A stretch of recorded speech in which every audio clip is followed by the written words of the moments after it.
मौजूदा समय में आर्थिक राजधानी मुंबई और उसके आसपास के शहरों में अवैध पार्किंग एक बड़ी समस्या बनती जा रही है।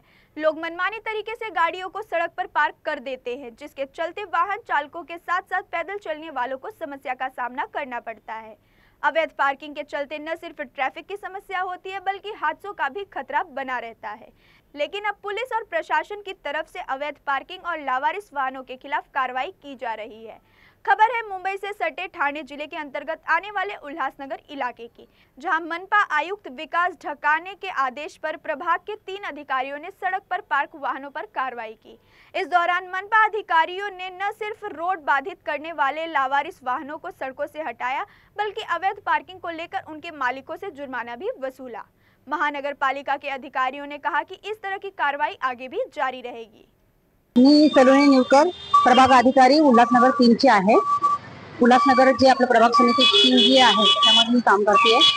सध्या आम्ही बेवारस वाहन जे आहेत रस्त्याला लावण्यात आलेले आहेत त्या संदर्भात कारवाई चालू आहे। याच्यामध्ये आम्ही संयुक्त कारवाई करतो जे ट्रॅफिक जे डिपार्टमेंट आहे आणि आम्ही असं म्हणून कारवाई करतोय। सध्या ह्या गाड्या ज्या आहेत त्या बेवारस म्हणून लावलेल्या जात आहेत आणि जे हे 3 रस्ते आहेत, एक व्हीटीसीचा रस्ता आहे, एक हा पवई चौकचा रस्ता आहे आणि एक पवई ते 1796 फुटचा एक रस्ता आहे। असे आदर्श रस्ते आहेत। हे आदर्श रस्ते आपल्याला करायचे आहेत। या संदर्भामध्ये जे पण बेवारस वाहन आहेत किंवा ते बिभत्स किंवा विद्रुपीकरण दिसेल अशा रस्त्यांमध्ये ते सगळं काढायचं आहे। याच्यामध्ये जे एन्क्रोचमेंटचं पण काम आहे, जे रस्ते म्हणजे म्हणतात ना फुटपाथ वाढीव करतायत किंवा घाण टाकतात याच्यावरून कारवाई करायची आहे। या संदर्भात आम्ही ही संयुक्त कारवाई करतोय।